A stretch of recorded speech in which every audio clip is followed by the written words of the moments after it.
वहीं अब आपको उत्तर प्रदेश लिए चलते हैं। यूपी विधानसभा चुनाव को लेकर मायावती का बड़ा ऐलान सामने आया आज। 2027 में विधानसभा चुनाव अकेले लड़ेंगी मायावती।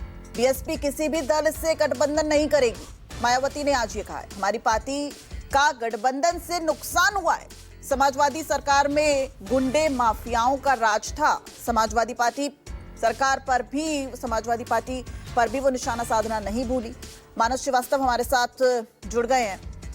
मानस, मायावती का जन्मदिन भी है, लेकिन मायावती अब ये समझ चुकी हैं कि गठबंधन करने से पूरी तरीके से जो उनकी पार्टी थी वो कहीं ना कहीं खोखली होती नजर आ रही है। अब मायावती कितनी शक्तिशाली है, ये बताइए जरा इस वक्त।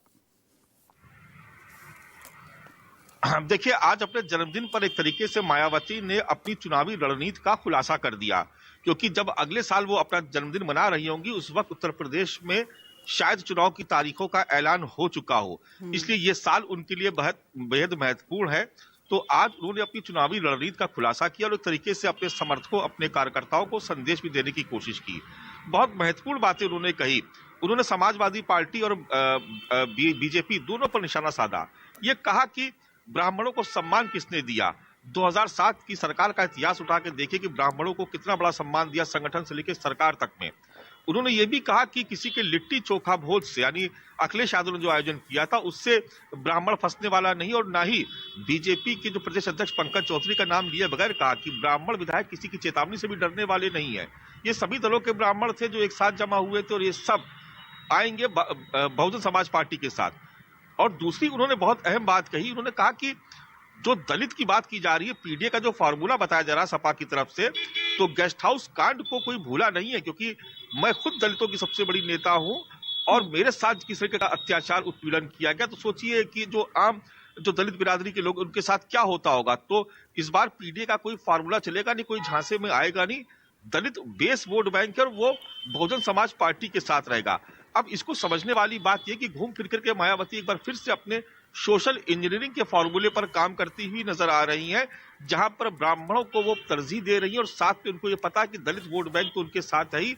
और यहां पर उन्होंने दूसरी अगड़ी जातियों के भी सम्मान की बात की, यानी एक तरीके से ब्राह्मण और अगड़ी जातियों के साथ दलित वोट बैंक को मिलाकर के मायावती 2027 में बहुत मजबूती के साथ उतरने जा रही है। और उन्होंने आज ये भी कहा कि मैं आपसे वादा कर रही हूं कि इस बार मैं खुद पूरी मजबूती के साथ 2027 के विधानसभा चुनाव के मैदान में उतरूंगी। यानी एक जो संदेश, एक जो ये नैरेटिव गढ़ने की कोशिश की गई थी कि मायावती अब बैकफुट पे खेलती है, मायावती बीजेपी की बी टीम है, वो उनके सपोर्ट में रहती है, वो मजबूती से चुनाव नहीं लड़ती।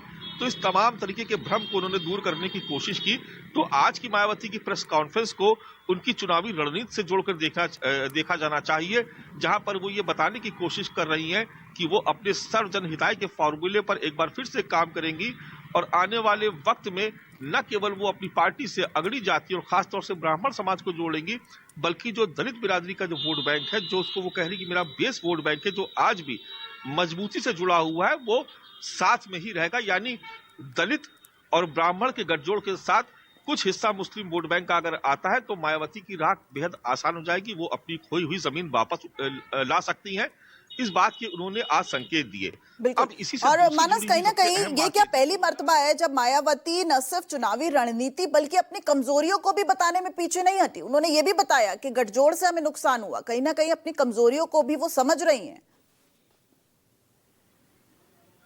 जी बिल्कुल, निश्चित तौर पर वो यही बताने की कोशिश कर रही थी और ये बड़ी महत्वपूर्ण बात है कि उन्होंने साफ किया कि वो गठबंधन नहीं करेंगी, क्योंकि जब जब गठबंधन हुआ तो उनके कहने पे दलित वोट बैंक तो शिफ्ट हुआ दूसरी पार्टियों में, लेकिन जो अगड़ी जाति का वोट बैंक था वो नहीं आया बहुजन समाज पार्टी के पास। जब तमाम दूसरी जातिवादी पार्टियां जब इस बात का दावा कर रही थी कि वो बहुजन समाज पार्टी में अपना वोट शिफ्ट करवा देंगी, उनका इशारा बिल्कुल साफ तौर पर कांग्रेस पार्टी और समाजवादी पार्टी की तरफ था। आपको याद होगा 2019 का चुनाव साथ में मिलकर लड़ा था, तो बिल्कुल स्पष्ट किया उन्होंने अपने मतदाताओं से कि वो किसी गठबंधन के साथ नहीं जाएंगी, वो सर्वजन हिताय के फार्मूले पर काम करेंगी, यानी सोशल इंजीनियरिंग। इस बार फिर से मायावती का फार्मूला होने जा रहा है। रोकना पड़ रहा है, समय की कमी है। बहुत शुक्रिया आपका इस पूरी जानकारी के लिए और इस अपडेट के लिए। तो मायावती अब किसी से गठबंधन नहीं करेंगी और मायावती अपने सोशल इंजीनियरिंग के फॉर्मूले को ही आगे बढ़ाएंगी। इस चुनावी रणनीति के साथ मायावती आज सामने आई। अभी तक की तरह मेरा स्वास्थ्य भी बराबर ठीक बना रहता है तो तब तक मेरा इन वर्गों के हित व कल्याण के लिए निरंतर प्रयास व संघर्ष आदि जारी रहेगा। और इस मामले में ना तो मैं कभी झुकने वाली हूँ तथा ना ही कभी किसी के दबाव व लालच आदि में आकर अपनी पार्टी की मूवमेंट से पीछे हटने वाली हूँ। पार्टी के लोगों को सावधानी के तौर पर यह बताना जरूरी समझती हूँ कि देश में पार्टी की मूवमेंट को आगे बढ़ने से रोकने व कमजोर करने के लिए पिछले कुछ वर्षों से यहाँ कांग्रेस, बीजेपी व अन्य जातिवादी पार्टियां आए दिन किस्म किस्म के साम दाम दंड भेद आदि अनेकों हथकंडे इस्तेमाल करती रहती हैं, जिनका सही व समय से मुंह तोड़ जवाब देकर वे हर प्रकार की सावधानी बरतते हुए ही अपनी पार्टी के लोगों को पूरे देश में बीएसपी को हर स्तर पर मजबूत बनाना है। और खासकर आबादी के हिसाब से देश के सबसे बड़े प्रदेश यूपी में फिर से यहाँ अपनी पार्टी बीएसपी को सत्ता में लाना भी बहुत जरूरी है।